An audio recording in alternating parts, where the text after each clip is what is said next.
Qui aurait cru que le Renault Espace 3 sortirait un jour à l'échelle 1/18?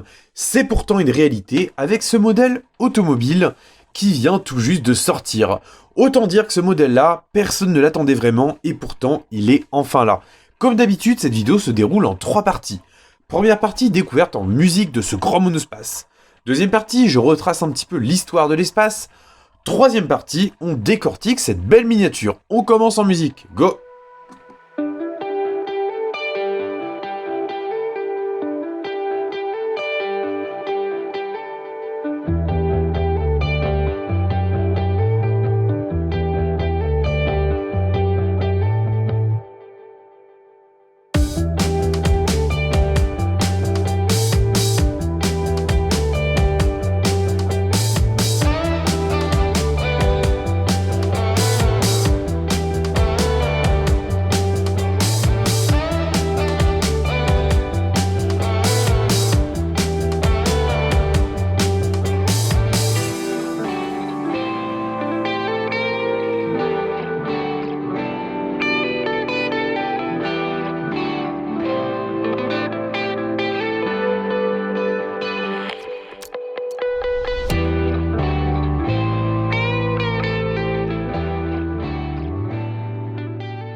Je vous le dis en introduction, voici donc un Renault Espace de 3e génération. Un modèle commercialisé depuis l'année 1997. Mais l'histoire de l'espace commence bien avant cela. En fait, dans les années 70, Simca se porte plutôt pas mal. Elle est alors la propriété de Chrysler France et les modèles sont fabriqués pour la plupart, ils sont fabriqués tout court chez Matra Automobile. Ils produisent des modèles à succès avec notamment le Rancho, mais également deux coupés, la Bagheera et la Murena, et bien sûr la célèbre 1100. Ces modèles-là, ils marchent plutôt bien. Pourtant, Philippe Guédon, qui est alors le PDG de Simca, il commence déjà à réfléchir à s'ouvrir à d'autres modèles. Et là, il constate qu'aux États-Unis, il y a un phénomène qui prend de l'ampleur, c'est celui des vannes. Alors, je parle pas forcément des véhicules utilitaires, mais je parle plutôt des dérivés familiaux qui existent, avec notamment le Chrysler Voyager qui marche très bien. Et ces modèles-là, ils inspirent Philippe Guédon qui décide justement de réfléchir au lancement d'un nouveau modèle qui serait en quelque sorte une déclinaison européenne de ces vannes américains. Le projet, il naît ainsi chez Matra sous la forme du projet P16. Ça, on est alors en 1979 et ce prototype est présenté à Peugeot. Le modèle, globalement, il n'est pas refusé directement, mais Peugeot est alors en plein redressement de Citroën. Et donc, il y a des priorités, et la priorité, justement, c'est avant tout le redressement de Citroën. L'espace, qui est alors vu un petit peu comme un positionnement visionnaire, est donc laissé de côté. Chez Matra, on croit quand même dur comme fer au projet d'un grand monospace, et donc c'est finalement chez Renault que le projet P23 sera présenté 4 ans plus tard, en 1983. C'est alors le projet P23, donc avec un modèle qui est alors très proche de la première génération du Renault Espace. Et chez Renault, directement, ça plaît beaucoup. Le modèle sera même lancé très rapidement dès 1984. Il faut dire que chez Matra, on a bien travaillé et on a livré un produit qui était déjà quasiment industrialisable. D'ailleurs, le modèle est fabriqué directement à Romorantin, au sein même de l'usine Matra, ce qui est donc plutôt intéressant. Et ce qui est assez fascinant, c'est que les 2 générations d'Espace qui suivront seront toujours fabriquées par Matra. L'Espace 1, c'est un modèle qui porte très bien son nom, puisque la presse est très enthousiaste à son égard. Il faut dire qu'on est sur un modèle qui offre une très grande surface lumineuse, un habitacle modulable et 7 vraies places. Autant dire que les familles adorent rapidement ce Renault Espace.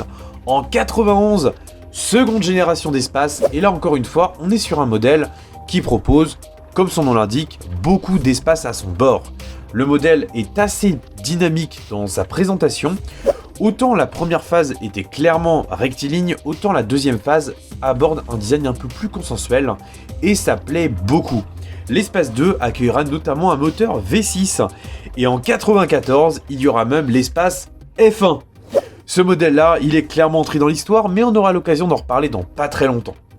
Finalement, en 97 est présentée la troisième génération de Renault Espace. C'est le modèle que vous avez face à vous, face à nous, et c'est un modèle qui évolue grandement en matière de style. Désormais, on a des lignes qui sont nettement plus modernes. Alors bien sûr, on est sur une ligne globalement plus cubique, mais on voit pas mal de petites coquetteries, notamment la découpe de capot, les phares qui sont effilés. On conserve le vitrage typique des espaces, mais on a des formes qui sont quand même bien plus voluptueuses. On n'est plus vraiment dans l'esprit d'un truc totalement carré, on est vraiment dans l'esprit d'un monospace qui s'assume, qui veut être tendance et qui veut séduire massivement les familles. Pour ça, les arguments ne manquent pas, avec toujours la possibilité d'avoir 7 places, et même la correction d'un défaut majeur des deux premiers espaces, c'est qu'en configuration à 3 rangées de sièges, et ben malheureusement le coffre est assez petit. Cet espace-là, il est donc décliné en deux versions. Il y a l'espace 3 classique qui mesure 4,51 m de long, et il y a l'espace 3 long qui lui culmine à 4,78 m. Cette version longue, elle ressemble à ça, et on remarque tout simplement que l'ajout est fait au niveau du porte-à-faux arrière, ce qui libère un volume de coffre encore plus cool. Ça fait quand même un beau bébé, mais pour les familles qui ont besoin d'avoir de l'espace, c'est quand même, je trouve, un bon choix. L'espace 4 est arrivé en 2002, avec un design encore plus moderne. Personnellement, c'est ma génération d'espace favorite. Et il y aura même une 5e génération, et même une 6e. 6e génération qu'on pourrait qualifier de Grand Austral, mais c'est un autre débat. Le sujet du jour, c'est donc ce Renault Espace de 3e génération.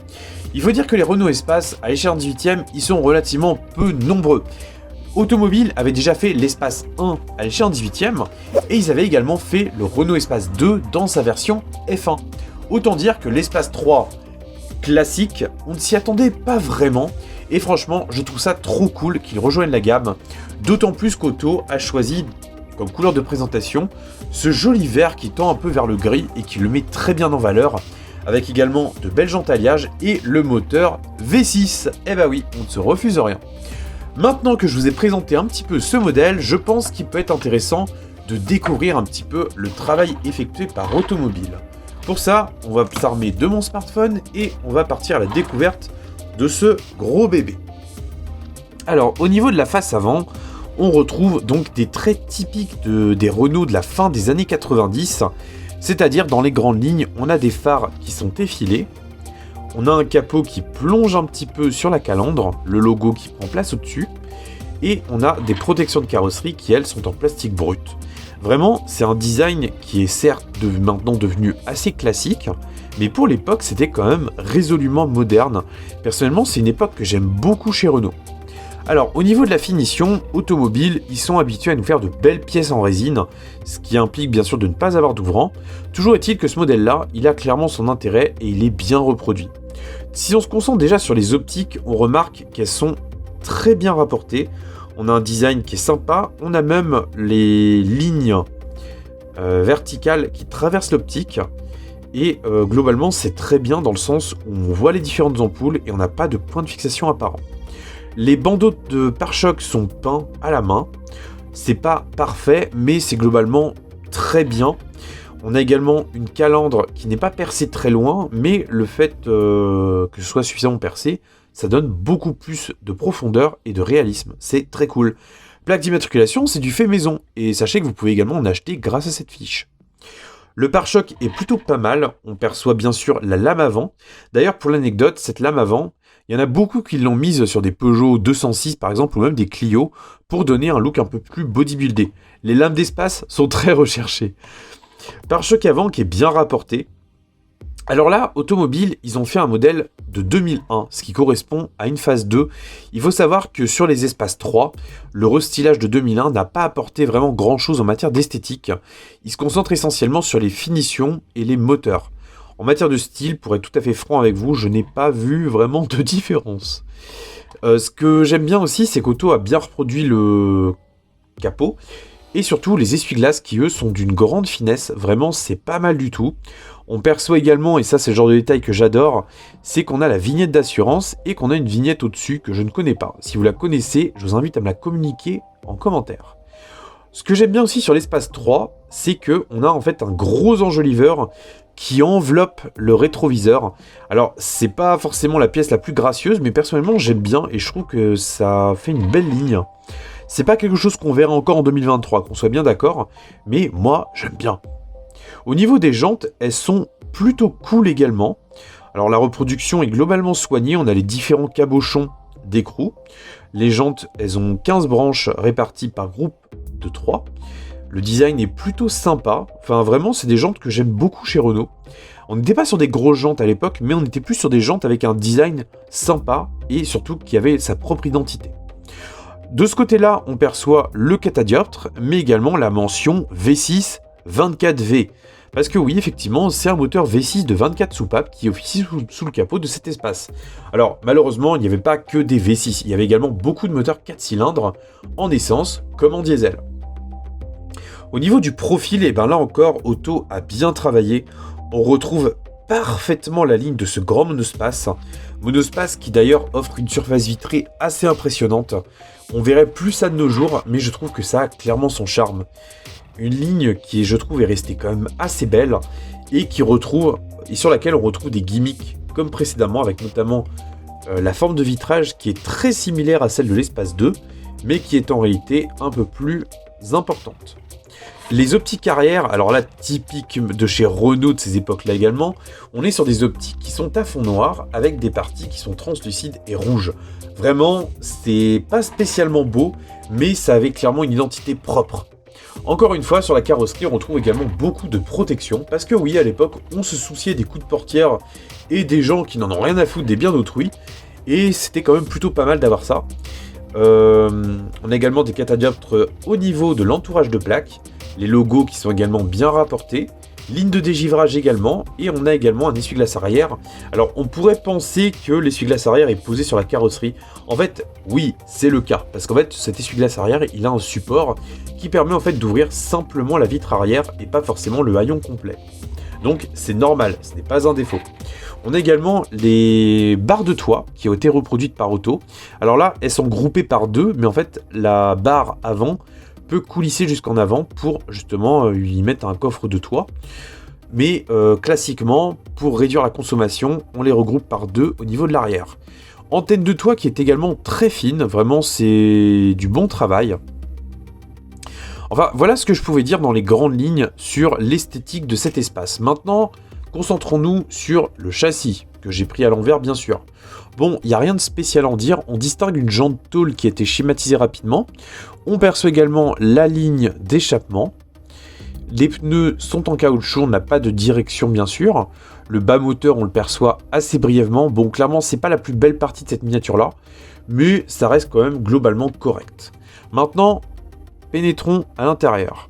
Alors, ce qui est génial avec un espace, c'est qu'on a pas mal d'endroits pour voir la miniature, et même sans ouvrant, on peut distinguer sans aucun problème cette belle sellerie. Sellerie qui est en plastique intégralement, mais sur laquelle on distingue notamment des accoudoirs, on distingue également les boucles de ceinture, donc globalement c'est plutôt correct. Derrière le volant, on distingue également les commodos de clignotants et de phares. Le volant, quant à lui, il est assez basique, il est dans un monotone, mais ça fait le taf. On a également les compteurs qui apparaissent juste derrière. Alors la mise au point n'est pas forcément la plus facile à faire, mais vous pouvez me croire, on distingue les compteurs. D'ailleurs, je crois que là, vous allez les distinguer un petit peu mieux. Donc c'est plutôt cool. D'ailleurs, on est sur une planche de bord qui est très rectiligne. Et personnellement, j'ai toujours bien aimé cette pièce-là sur l'espace. On a donc le sélecteur de boîte. On doit être sur une boîte auto. L'intérieur est plutôt pas mal, les contreportes sont assez fidèles, on retrouve bien les différentes lignes de notre bon espace, les aérations qui prennent place ici, enfin vraiment c'est tout à fait correct, c'est vraiment très sympa. À l'arrière on distingue donc la deuxième rangée de sièges avec 3 sièges individuels, ce qui offrait vraiment un confort d'assise bien supérieur au modèle précédent. Et on a également le 3e rang avec là encore 2 sièges indépendants. C'était une époque où on se souciait du confort des passagers du 3e rang.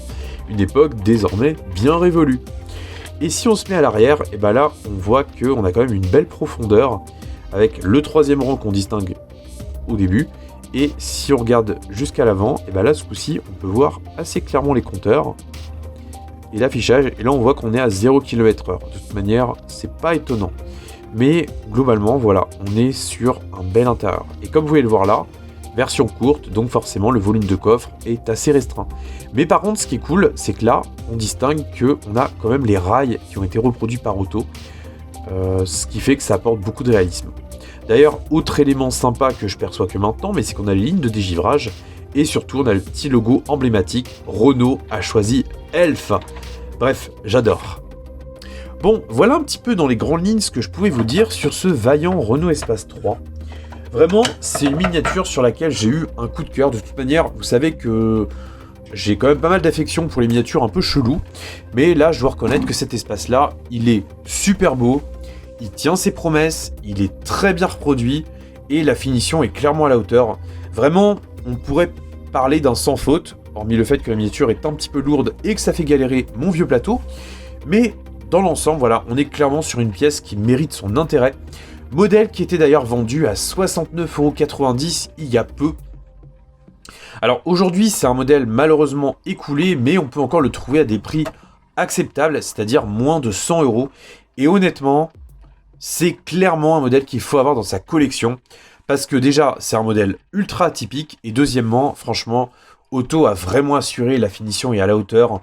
Enfin, vraiment, j'ai rien de plus à en dire, si ce n'est que c'est une super miniature, et que je suis très content de l'avoir dans ma collection. Bon, j'en ai fini, j'ai assez parlé. J'espère en tout cas que ça vous aura plu. Je vous invite en commentaire à me dire ce que vous avez pensé de cette miniature-là.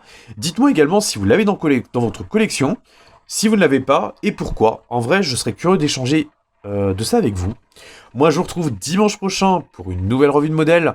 Une revue de modèle qui me plaît plutôt bien et qui devrait plaire aux fans de rallye. Bon, allez, je vous laisse. Prenez soin de vous et de votre famille. Conduisez pas comme des pirates sur ton ville. Salut!